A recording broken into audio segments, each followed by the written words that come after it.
What is life? Where did we come from? Water is H2O, 2 atoms of hydrogen and 1 of oxygen, pulled together by covalent bonds. The air we breathe is a mix of countless particles along with dust and water vapor. Then what is it that makes up life? What are the ingredients of our fundamental essence? And what is it that separated us nearly 4 billion years ago and continues to separate us today from everything else?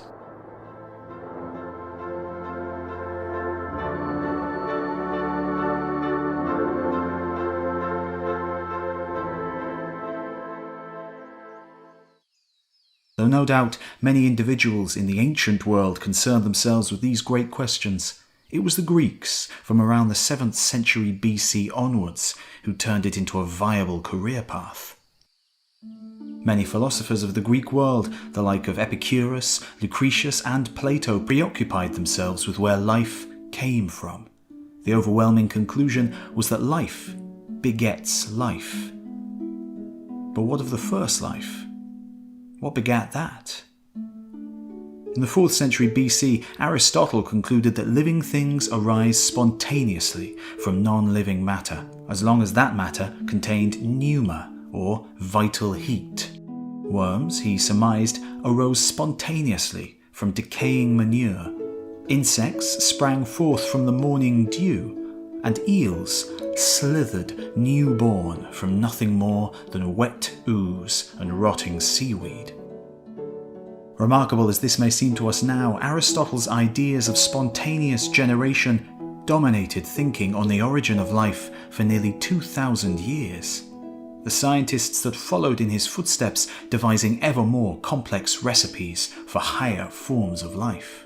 Like early 17th century Dutch scientist Jean-Baptiste van Helmont, who reasoned that a dirty shirt left in a bin with wheat germ for 21 days would spontaneously generate live mice. Over time, though, the recipes for spontaneous life lost favour. Science advanced and explanations were found for the seemingly miraculous appearance of animals in old, abandoned heaps of dirt. But for the smaller, enigmatic creatures, bacteria and weird, single-celled amoebas, spontaneous generation proved hard to disprove. Finally, in the 19th century, French biologist Louis Pasteur devised an experiment to exclude any outside influence from a flask full of inanimate matter, a vacuum.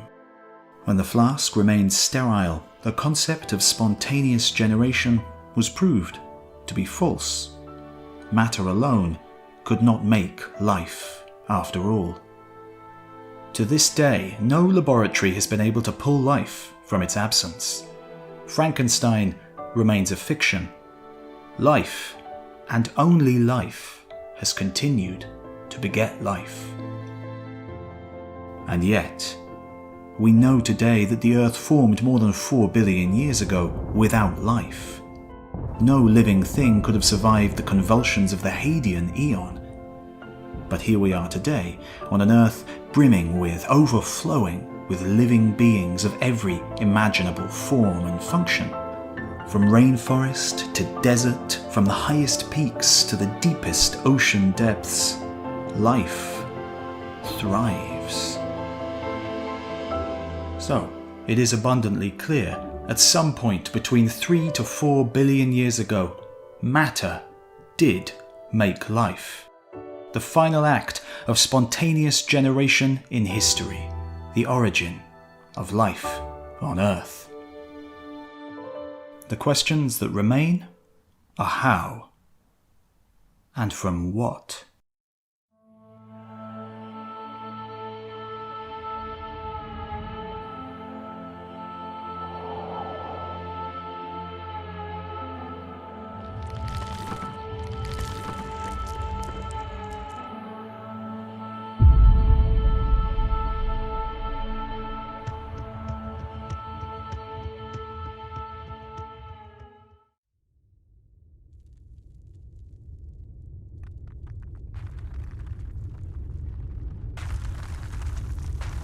The first life on Earth must have been the simplest possible life form.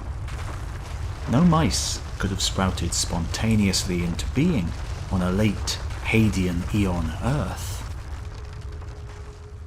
In order to decipher where life came from, we must first consider what exactly life is at its most basic level. A monumental task requiring all the efforts of modern scientific technique. In most education systems, humans learn to define living things by what they do, animals, plants, and fungi taking steps to maintain themselves, grow, and reproduce. But this isn't the full story. Living creatures might do these things, but they're not the only ones. By this definition, we would class some crystals as being alive, or computer viruses, algorithms even. Today, this is not the standard definition for the origin of organic life on Earth. Instead, we need to zoom in to the microscopic level to see what living things are made of.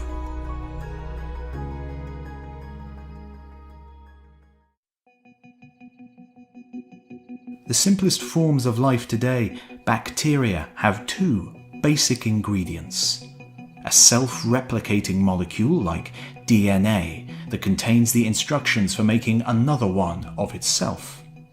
And a self-contained metabolism that provides the machinery to do the living and the replicating. Defined like this, we capture the essence of every living thing on planet Earth.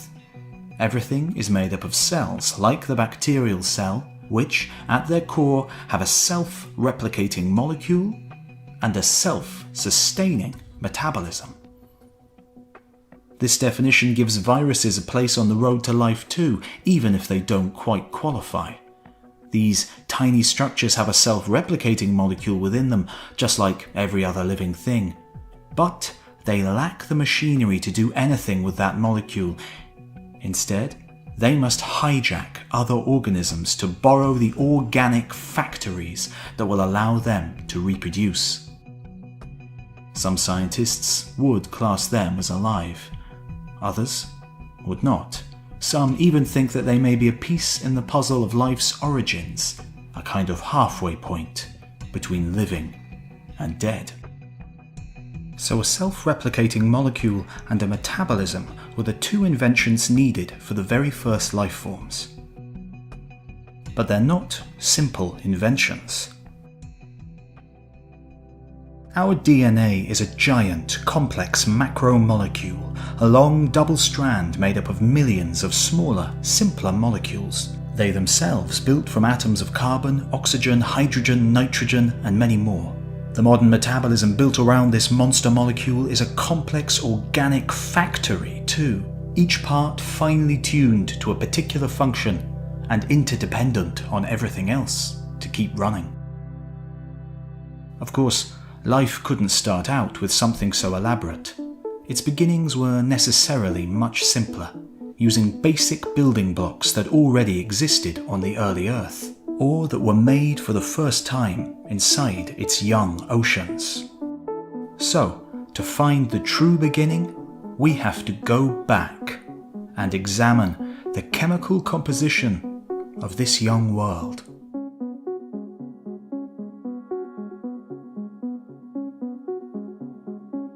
Of all the possible elements in the universe, 94 occur naturally on our planet.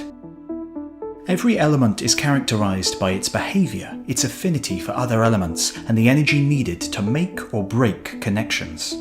Some don't react at all, others, like silicon, react slowly, needing huge amounts of energy to restructure its molecules. Silicon is abundant on the Earth, but not a good candidate for shifting, reactive, biological life. Carbon is a stronger choice. The fourth most common element in the solar system, it can easily form strong bonds with other carbon atoms, as well as with other abundant elements, oxygen, hydrogen, nitrogen. All life on Earth is based on this cosmopolitan element, combined with oxygen and hydrogen in what are now called organic molecules. In fact, the Hadean Earth was a melting pot of organic opportunity. Sugars, which were destined to become the backbone to our genetic molecules and the fuel for our cellular factories, were made with cosmic chemistry and formed in the star-forming regions of the Milky Way. They floated freely in the early ocean. Nucleobases too, simple nitrogen-containing compounds that, when combined, form the basis for information storage in our self-replicating molecules. The molecular language of life's instruction manual. A repeating pattern of 4 different nucleobases encodes all the instructions for how to stay alive, grow, and reproduce. On the early Earth, they could have been a spontaneous product of primordial chemistry. Finally, amino acids, also ubiquitous to all life on Earth. They are the building blocks of proteins, from which almost all cellular machinery is shaped.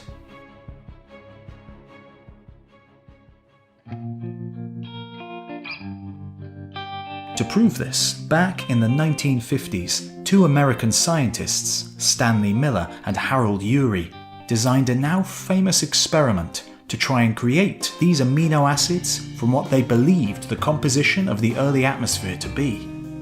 They started with a mixture of water, methane, ammonia, and hydrogen, and ran an electric spark through that mixture. On the early Earth, the same conditions could have been created by a lightning bolt, spearing down from the thunderclouds that capped the first mountains. The result was the creation of entirely new chemicals, including several of the amino acid building blocks that all life on Earth uses. They proved that organic molecules could in fact be made from inorganic matter. So, the building blocks existed as a kind of organic soup in Earth's early oceans. But this, alone, is not life. The molecules must come together in a very specific way to form self-replicating molecules and protein machinery, the key to life. And therein lies the paradox. Today, almost all living things use DNA as their self-replicating molecule. The patterns of nucleobases in the molecule encode all the instructions for growing and reproducing, and making proteins. But of course, to actually do these things, it needs protein machinery to read the instructions, interpret them, and make new components. It needs the hands to do the work. So, proteins are needed to read and reproduce the DNA, but the DNA instructions are needed to make the proteins in the first place. It's the ultimate conundrum, the original chicken and egg. What came first, the proteins or DNA? We are back at the beginning. Our primary problem, the loop, continues. Life begets life yet again. Yet, the true answer is probably neither the DNA or the proteins. Scientists today think that another molecule bridged the gap, the true prototype for the complex machinery that powers our existence, the true beginning of life on Earth.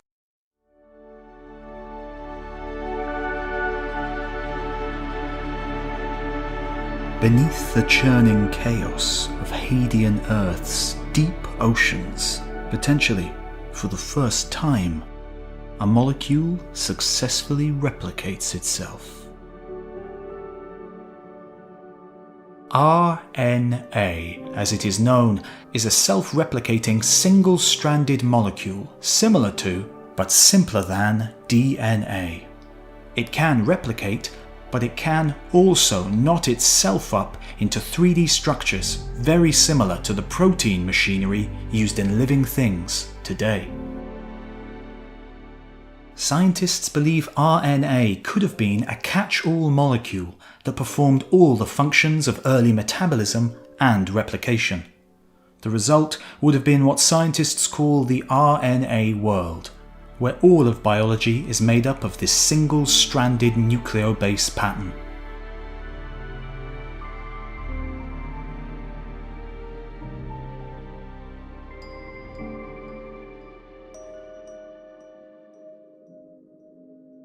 In the prebiotic soup, random combinations of sugars and nucleobases come together and are joined spontaneously by chemical reactions. Some break apart again, but some stay stuck and continue to grow into long strands, one nucleobase after another. Sometimes the strand affects its own structure, coiling or folding back in on itself. In this way, a kind of pre-life natural selection takes hold, to select the kinds of molecules that are structurally stable and mechanically useful. The stable strands can act as templates for replication, for making another identical to itself, the bunched up strands acting as rudimentary machines to help that replication along. A whole ecosystem of different RNA molecules emerges, proliferating and diversifying, more stable strands replicating more successfully, floating freely within the primordial soup. But this, too, is not yet life. The RNA ecosystem alone is a fluke of chemistry, not a self-sustaining organism. Any chemical imbalances in the primordial oceans could have collapsed and destroyed the entire RNA world. Even the smallest puddle on the primordial Earth is a big place for a fragile strand of RNA. The chemicals needed for metabolic chemical reactions being impossibly diluted, the chances of them running into each other are vanishingly small, promising reactions all the while being disrupted by other chemicals floating around in the water. So, for metabolism to really get going, the reactions needed a box to happen in, separated from the outside environment, where chemicals were concentrated and where the RNA could help direct the composition within. All living things rely on these compartments, these boxes. Some make do with just one, others have trillions.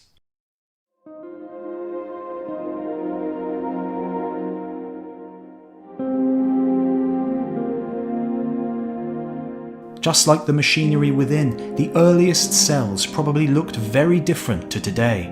Modern cells have infinite variety and complexity, but the earliest cells would have been much simpler. But there's a good chance they were made of similar material, called fatty acids. These too would have formed spontaneously from chemical reactions in the prebiotic soup, but it's their interaction with the surrounding water that makes them special. Fatty acids and their molecular relatives have a two-part structure. Part is attracted to water, while the other part is repelled by it. So, what does a fatty acid do when it finds itself immersed in water? It cannot tear itself apart to satisfy both halves of its bipolar nature. Instead, it seeks solace in groups, spontaneously self-organizing into spherical structures that shield the water-hating portions while allowing the water-loving parts to bathe in the soothing wash. Fatty acids may not have been the most abundant molecule on the early Earth, but their spontaneous self-organization makes them promising candidates for the earliest protocells. Larger spheres could easily have contained strands of replicating RNA, the environment inside isolated and protected.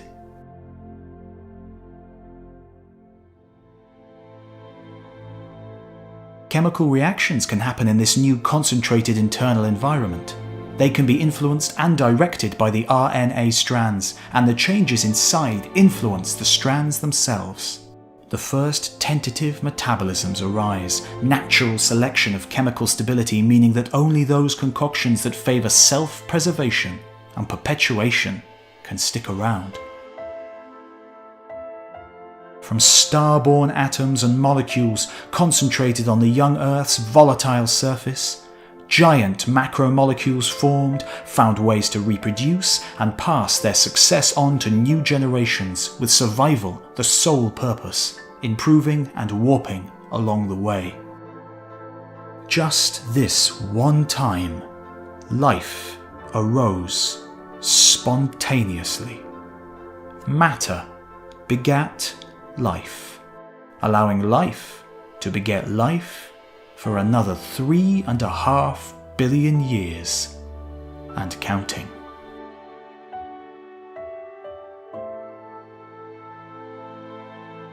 Next time we follow life back to its last universal common ancestor and find out where on Earth these first tentative steps into biology took place. We'll explore the controversy around the very first fossils and consider the possibility that life itself may have been delivered from space.